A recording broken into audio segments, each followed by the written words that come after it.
Bien, hola chicos, chicas, buenos días todavía. El día de hoy vamos a hablar de manera general, eh, dando una breve explicación de lo que serían las causas internas que dan paso al inicio del movimiento de independencia de nuestro país. El día de ayer estuvimos hablando de lo que fueron las causas externas, lo que sucedió por fuera. Hoy nos abocamos a lo que estaba pasando adentro, que serían los causantes, los antecedentes que impulsarían a que se dé este movimiento. De entrada, el tema anterior que estuvimos trabajando fue reformas borbónicas y bueno, observamos cómo toda esta reestructuración en los aspectos económico, político, fiscal y el restarle poder al virrey y a la Iglesia Católica tienen mucho que ver como un antecedente para lo que viene siendo este proceso de independencia. ¿Por qué? Porque le quitan poder político a los criollos que estaban ostentando algunos cargos públicos que habían sido comprados mediante corrupción todavía con la dinastía Habsburgo, y esta situación empieza a generar una serie de descontentos. Por otro lado, los criollos se ven afectados con este cobro de impuestos que se empiezan a dar con la reestructuración fiscal que se establece con estas reformas, debido a que muchas deudas se habían heredado de generación en generación. Hablamos de deudas de un siglo, 150 años, que seguían ahí permanentes.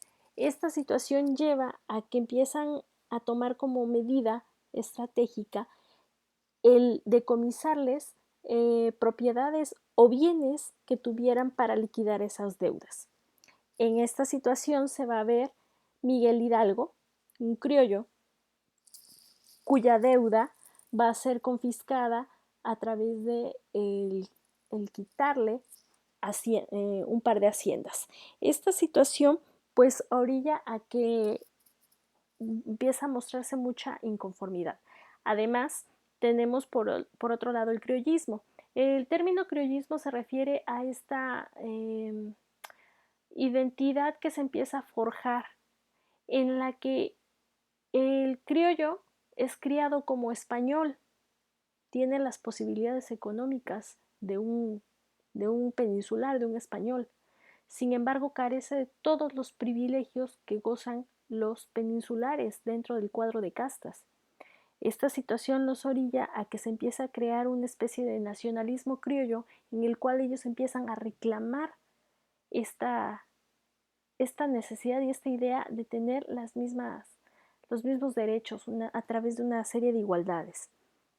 ¿De dónde vienen este tipo de ideas? Bueno, precisamente los únicos sectores de la población de esta época que estaban letrados, que tenían maestros que los instruyeran, eran precisamente los peninsulares y los criollos. Por tal motivo, ellos tenían acceso a literatura y a libros que llegaban eh, directamente de Europa, de España, y empiezan a tomar muy en cuenta las ideas ilustradas de Rousseau, de Voltaire, todo lo que es el enciclopedismo de Diderot, y entonces ellos empiezan a tomar en cuenta estas ideas de igualdad, esta idea de libertad. Están enterados de las noticias que están aconteciendo, saben que las 13 colonias se acaban de independizar, saben también que en Francia hay un movimiento en el cual están derrocando una monarquía absoluta. Entonces el criollismo tiene muy arraigada esta idea de ser tratados mediante una igualdad, y no buscaban una igualdad de todas las castas, simplemente ellos buscaban una igualdad entre ellos y los españoles.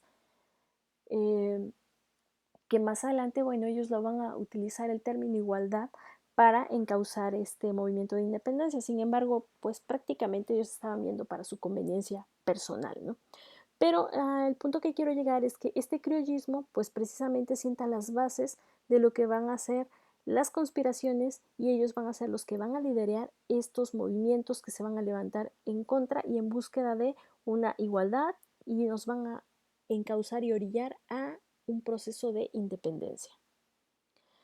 Esta situación de la forma en cómo estaba dividida la sociedad a través de las castas, hace que el resto del cuadro de castas se vea explotado mediante el trabajo que ellos tenían tanto en el campo, en las haciendas, en las minas. Entonces es una severa explotación laboral la que se tiene, el pueblo está viviendo en la miseria. ¿Por qué? Porque pues aparte de que los maltratan físicamente, nos siguen trabajando, esos dichos que de sol a sombra, pues desde que amanecía hasta que atardecía, estamos hablando de un promedio de unas 14, 16 horas al día de trabajo, orilla a que pues el pueblo está en una miseria, son mal pagados, tienen que pagar impuestos y encima de todo también tienen que pagar diezmo. Esta situación hace que el pueblo esté viviendo en pobreza extrema. El siguiente punto nos habla de un impacto de la crisis política de España. ¿Qué tiene que ver aquí? Bueno, pues precisamente este cambio en el que primeramente el cambio de dinastía, más adelante la muerte de Carlos III y el ascenso al trono de Carlos IV, y lo que van a venir siendo las dichosas guerras napoleónicas, cuando es invadido España por Francia, y entonces hay una crisis política ya en España debido a esto, ¿no? A que los Bonaparte llegaron a invadir este territorio. eh, Fernando VII obliga a su padre, Carlos IV, a abdicar, a renunciar ante la corona, y el propio Fernando VII va a ser obligado por los Bonaparte a renunciar a la corona. Entonces, si se supone que éramos una colonia de España y los reyes de España han sido desplazados por los Bonaparte de Francia, entonces, ¿quién nos está gobernando? ¿Colonia de quién somos? ¿Somos una colonia española gobernada por Francia o somos una colonia ahora de Francia? Entonces, todo esto impacta en esta crisis política. ¿Por qué? Porque empieza a generar ese desequilibrio en el saber definir con quién se estaba gobernando o con quién se tenían que dirigir.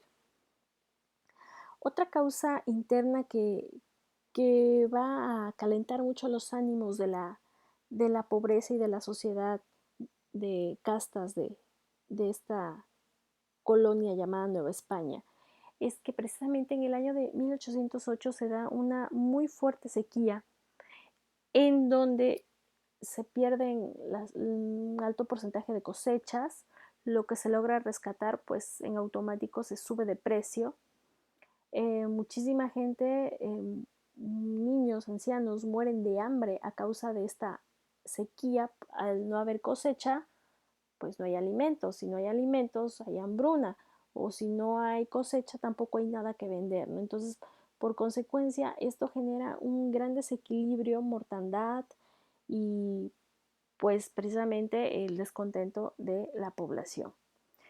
Más adelante, para 1810, Hidalgo, a la hora de convencer al pueblo de que se unan al ejército insurgente, precisamente les va a recalcar y a recordarles todas estas carencias, arbitrariedades que vivieron por parte de la corona, por parte del gobierno, recalcándoles todo lo negativo y lo malo que habían vivido para que se unieran a la causa de, pues en este caso, de la lucha de por la libertad. Y bueno, uno de los antecedentes más fuertes que viene a sentar las bases de toda esta conspiración de Querétaro, que va a estallar más adelante en lo que va a ser la Guerra de Independencia, viene siendo la conspiración de Valladolid. Si bien pues desde el siglo XVI hubo una serie de levantamientos, recuerden que les había comentado que el primer levantamiento con miras a una independencia fue impulsado por Martín Cortés, el Marqués del Valle, hijo del conquistador Hernán Cortés, que fue la primera persona que se subleva y se levanta en contra de la corona en busca de esta libertad, ¿no? Hubo una serie de rebeliones indígenas durante los siglos XVI y XVII, muchísimos movimientos, pero que normalmente eran apagados. pero un movimiento que empieza a tomar mucho ruido también en el año de 1808, en plena sequía, cuando precisamente en España ya está gobernando José Bonaparte y hay eh, esa crisis política, va a ser la conspiración de Valladolid, una conspiración en la que precisamente buscan esa autonomía, es decir, estar independientes de lo que estuviera aconteciendo en España. Y entonces va a ser un intento fallido que quieren liderar los criollos, pero es precisamente esa primer antecedente de que sí podía, podían converger y convivir ese tipo de ideas en busca de una independencia, pero en este caso una independencia orientada hacia una separación de España, una separación de los Bonaparte, pero continuar bajo un mismo sistema pues virreinal, nada más que separados de la corona española.